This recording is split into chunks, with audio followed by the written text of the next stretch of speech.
Alright, this is just a little culvert pipe here along the road here. I just happened to look down and seen this snake right underneath the rock here. This is a timber rattler.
Hey, welcome back to another foraging series.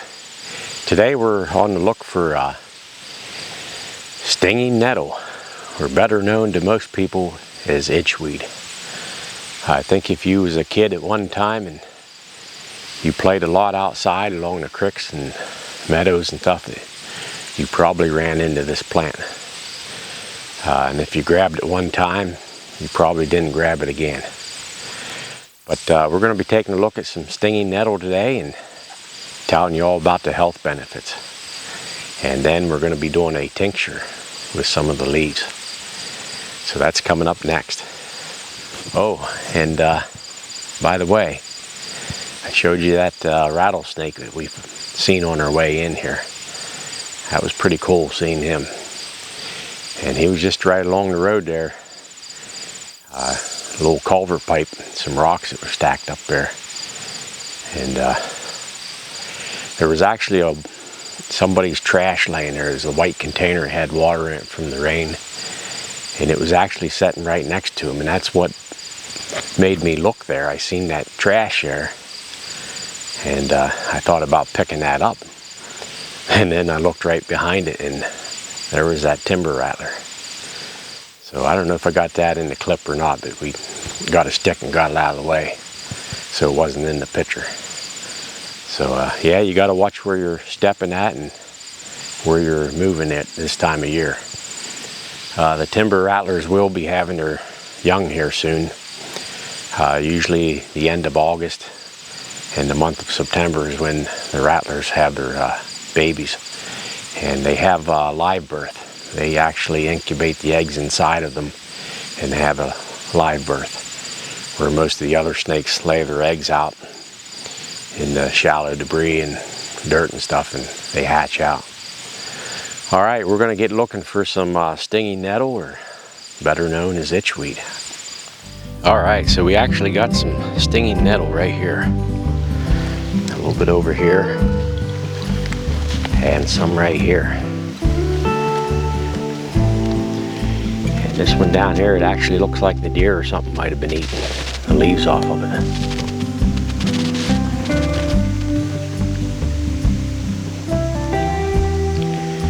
They must know the health benefits of it too.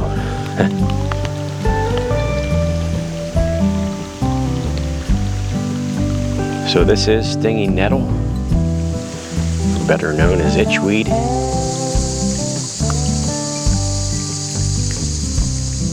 And the best time to use this, if you're going to be eating it, is in the spring or early summer when it's first coming up and the shoots are tender. A lot of people will use this in salads, soups. And all you got to do is just blanch these a little bit, and the needles go away.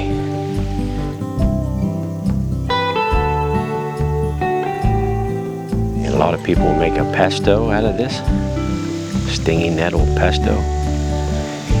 And what we're going to be using it for today is to make a tincture. And if you're like me and you suffer from seasonal allergies, such as coming up with the ragweed, this is supposed to really help with allergies and acts as an antihistamine.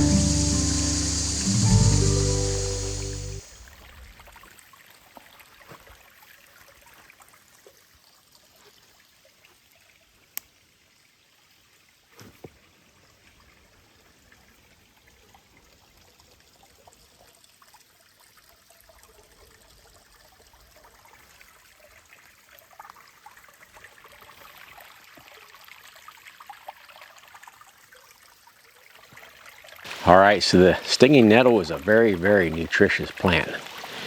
It has a lot of vitamins in it.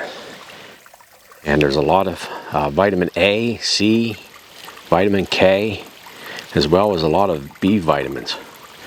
And you can also get iron and protein from this plant. So a lot of vitamin benefits from this. Stinging nettle is the #1 herb for arthritis. Whether it's rheumatoid or osteoarthritis, and it's even good for gout. It's also great for a lot of muscular aches and joint pains. Stinging nettle is also great for type 2 diabetes, and it also will lower high blood pressure. Alright, so stinging nettle can grow up to 2 to 4 foot tall, and some of it will reach up to 8 foot tall.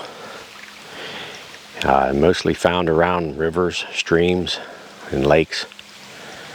Some people have luck finding them along the edge of meadows, and I usually find them here along the streams here, any damp or wet places. Alright, we're going to harvest a little bit of this, and we're just going to take the top portion here, the smaller and younger leaves.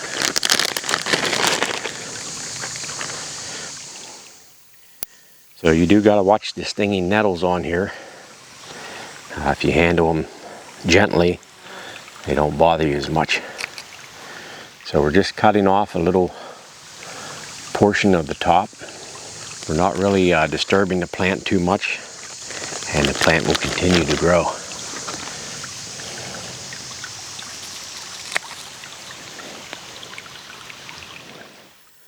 Alright, so there are little tiny hypodermic needles on the stinging nettle here. And these are glass-like tubes that are filled with formic acid, a antihistamine. Also, they have serotonin in them. So this is what causes the itch. Now, I did brush it on the back side of my fingers here, and I'm feeling the sting from it now. But if you have any arthritis in the joints of your hands, your wrist, you just want to rub this on there. You want to feel that sting. But that healing properties that this plant contains will take that away and make you feel better.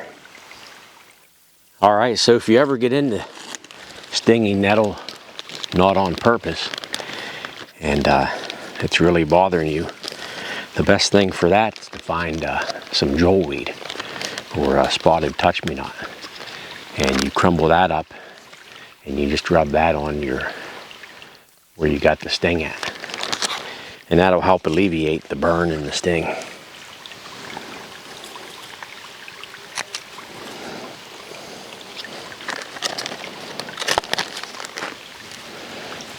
So we're just getting these younger shoots here,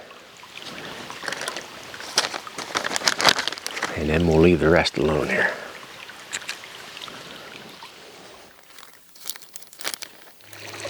Alright, so here's a little bigger patch of stinging nettle, and we're going to get a little bit of these here.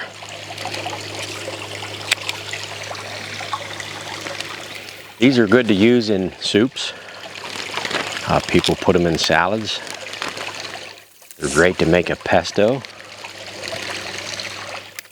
And you can also make a nice tea with it.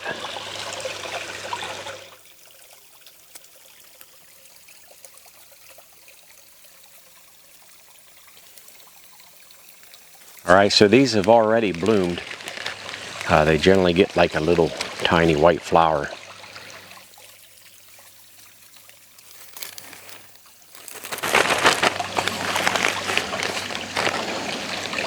So we're just going to keep cutting and pack this bag full of stinging nettle here so to make sure that we have enough. I'm using my bare hands here, but they don't seem to be bothering me too much. I get a sting here every once in a while, but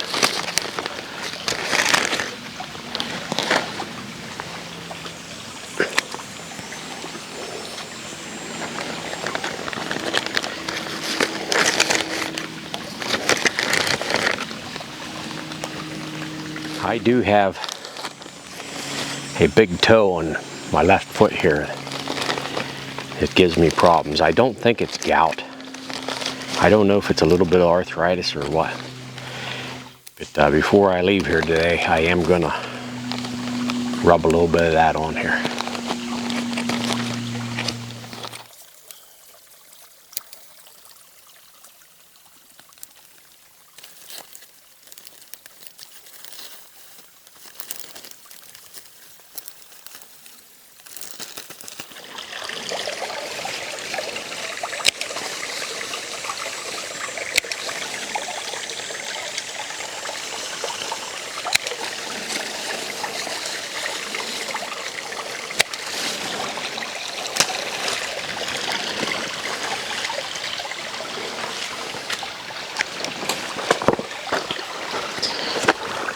All right, we got a bunch of it here. Usually where I get the sting at, shoving it in this bag here.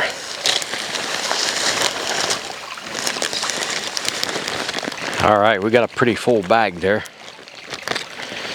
I brushed through that with my knees. I can feel it through my pants too. I remember one time I had the youngest son. We were along a stream there, and these were blooming. And I told him to pick some for mother. And I said, go ahead. He had no idea what it was. So he grabbed one of them and went to pull, and he found out real quick the sting of the stinging nettle. I did feel bad after doing that to him, because it stung him for quite a while. But he did learn that plant real quick, and he'll never grab it again.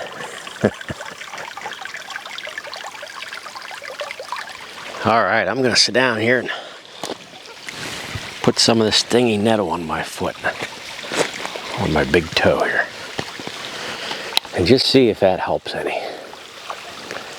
I'll know on the walk out.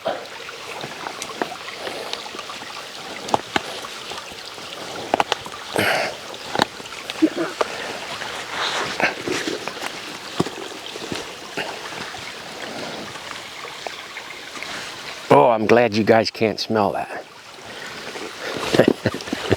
I'd be in trouble if you guys did. Yeah, your feet's one of the most neglected parts of your body. Always stuffed up in socks and shoes. All right, we got some stinging nettle right here. Just gonna brush that on there. Try to break some of those needles off. And get some of that formic acid in there. And all the other chemicals that's in stinging nettle.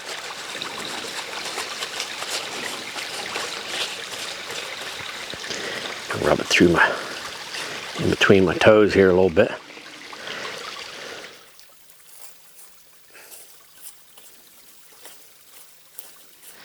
Now I got my toe, it's stinging pretty good right now, so I know I got some in there. So we'll rub it between the toes.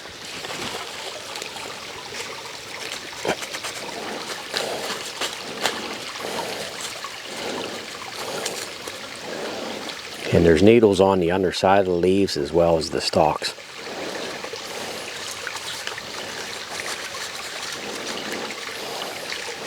So it's pretty meaty on the bottom here, so you just try to get the joint here. I can see little pimples coming up from rubbing that on there.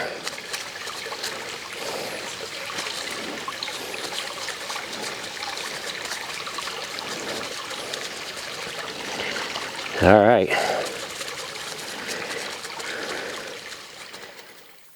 If the big toad joint doesn't hurt, the stinging nettle will.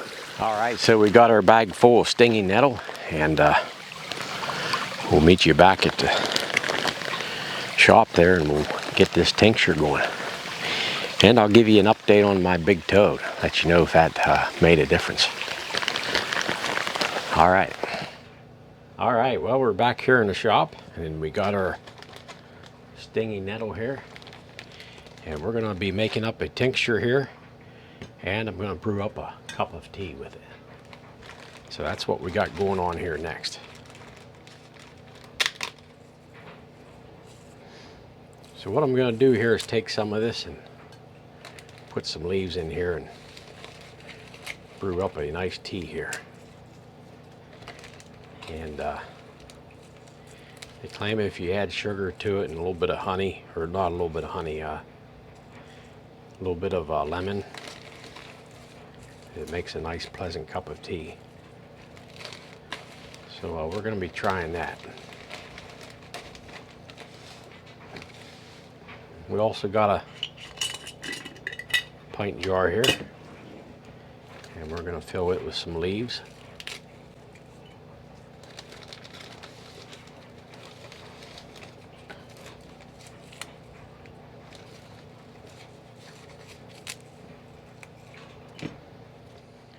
I want to get some of these smaller leaves in here too.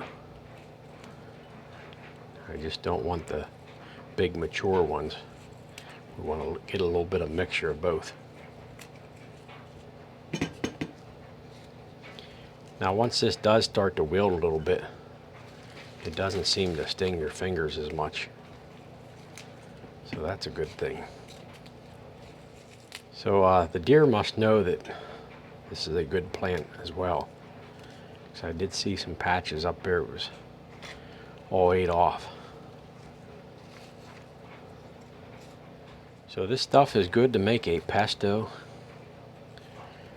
Some people put these leaves in soups and stews.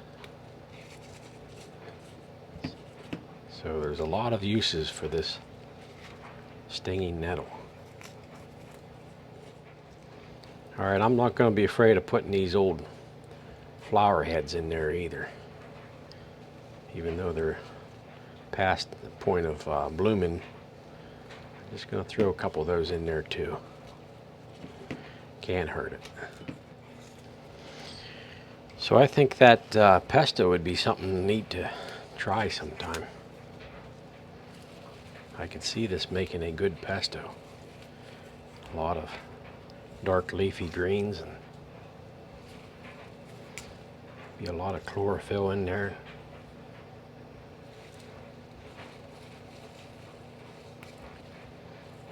Nope, that's poison ivy. We don't want that. Just kidding.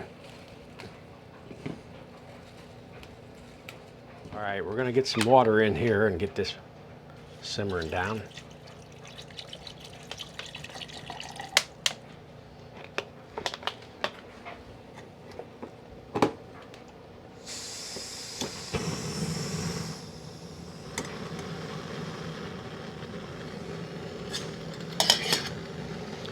All right, we still have our varnish conch here from last time, and it's still tincturing out.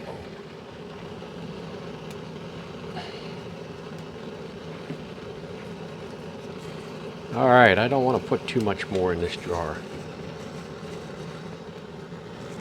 All right, I think that'll be good enough. So we got that about half full of stinging nettle leaves. And today I got some Jacquin's vodka. This is 151 proof vodka. So it's just as strong as that Everclear I used. But the only thing with this, it's about $5 cheaper. So that's why we went with this time.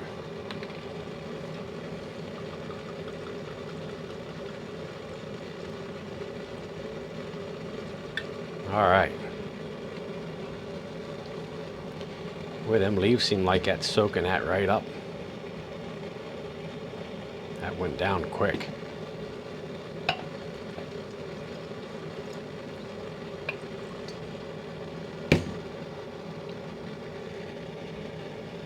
All right, just enough to cover it there a little bit.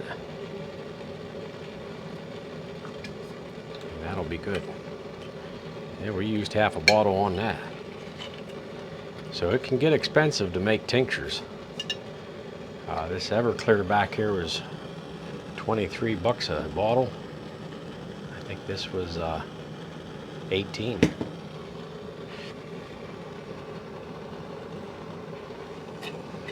So if there's any bugs on our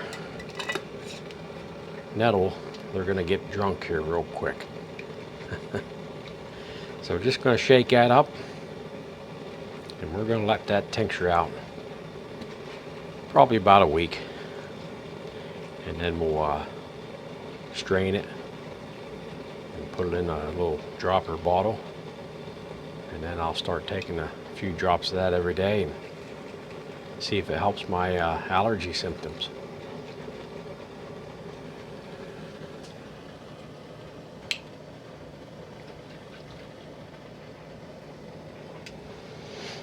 All right, so from shaking that, the leaves did come up on it. So just take the lid off here and push them back down in the liquid here. That way they stay covered. And then you just lick your finger here. Ooh, boy. That's strong stuff. All right, our water's done boiling here. All right, we got our nettle tea back here simmering.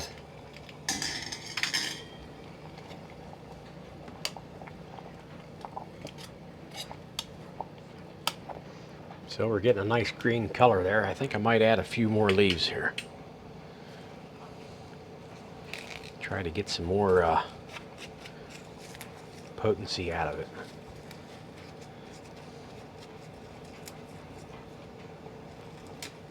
All right, there's a look at our stinging nettle tea here.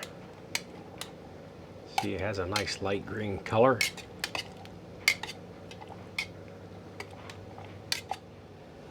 All right, let's get this tea filtered out here. I just have a coffee mug here. My blue butterfly. And we got a coffee filter here. We're just going to strain it through.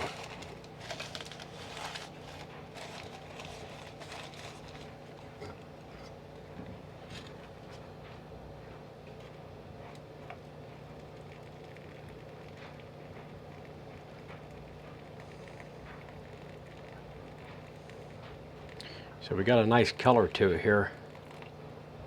About the color of lemonade. Very pretty. Got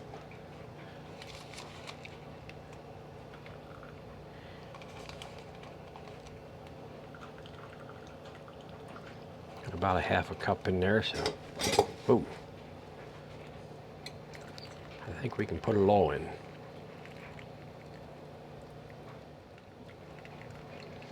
Okay, I'm just pressing out the leaves here a little bit. Try to get as much of that goodness as we can.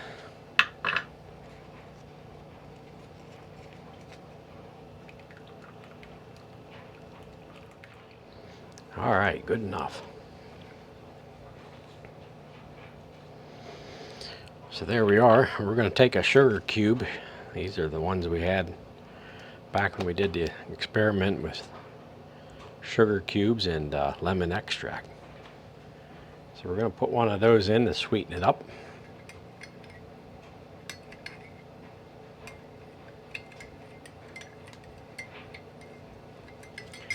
And we're going to put a little lemon extract in there. Give it a little lemony taste.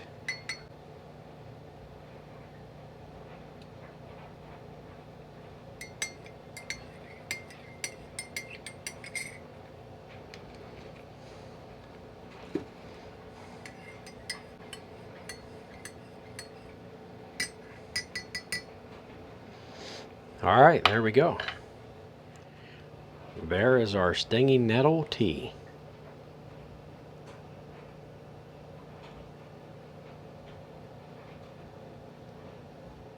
All right, here's our stinging nettle tea, which is very, very hot. Should have left it cool down a little bit more. Let's have a sip.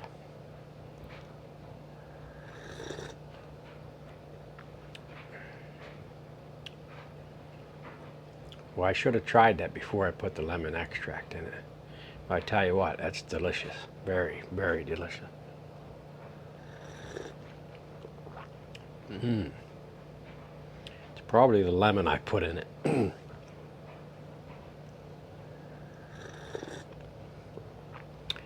But you're still getting the health benefits of the stinging nettle leaves. All the vitamins it has to offer. I think vitamin A, vitamin C. I think vitamin K is in there. There's iron. There's a lot of the B vitamins. So it's an all-around good natural herb to harvest and do stuff with. I got enough here. I should whip up some of that pesto. But we do got our tincture on here,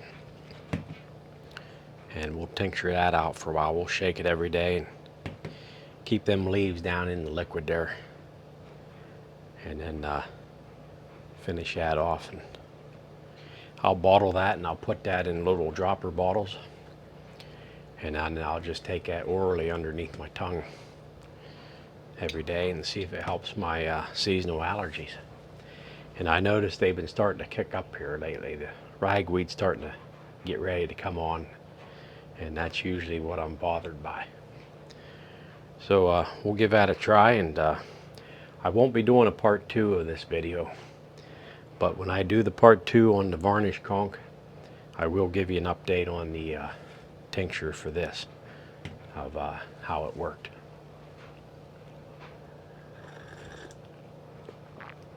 That's good, real good.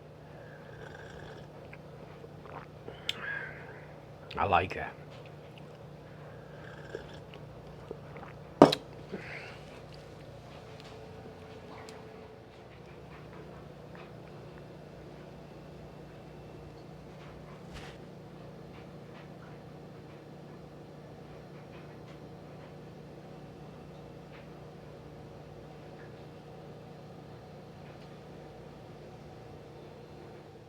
All right, I know this video is running a little on the long side, but I wanted to bring you back here and show you the straining process. This tinctured out about a good week, and we're just going to strain it off here and get it bottled up. So it did turn a nice dark green color, and we got a little strainer here, and all we got to do is just run it through here and get the liquid.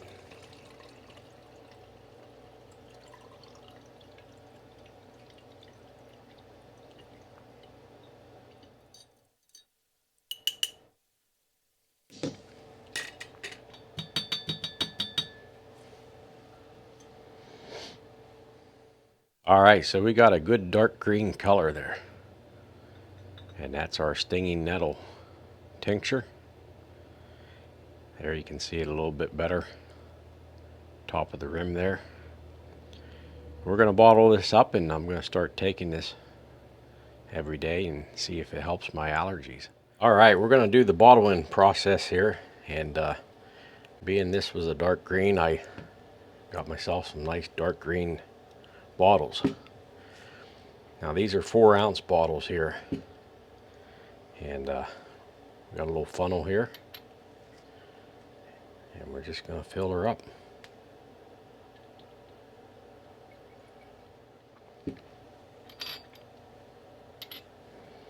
And it does make kind of a mess. I need to get something to, rather than pour this out, I need a little ladle or something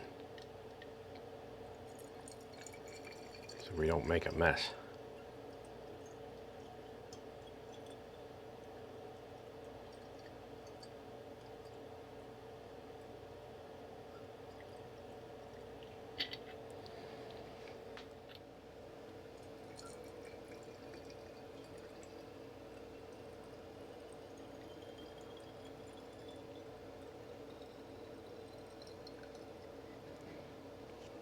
All right, there we are.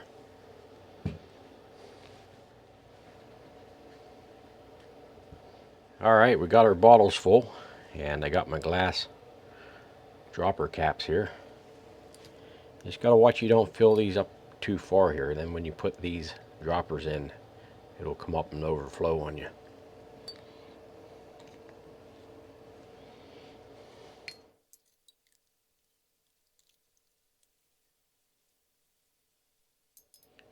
All right, snug these up so they don't leak on us.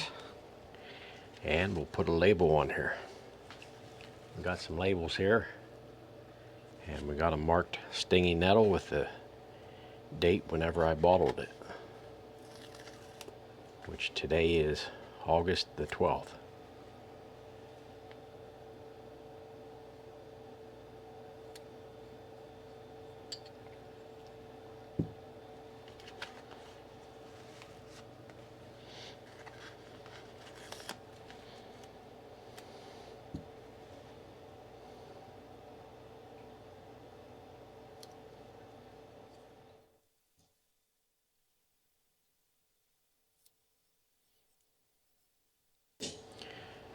All right, there we go. All right, so there's our Stingy Nettle tincture.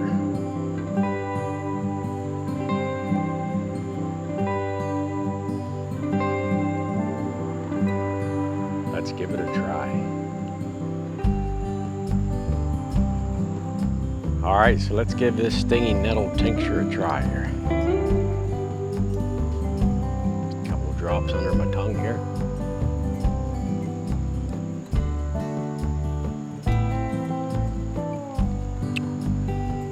Has a unique taste. And if this keeps my allergies at bay, it was well worth making. Alright, so thanks for watching this video on harvesting and processing Stingy Nettle tincture. I hope you all enjoyed it, and we'll catch you on the next one. Thanks. Catch you later.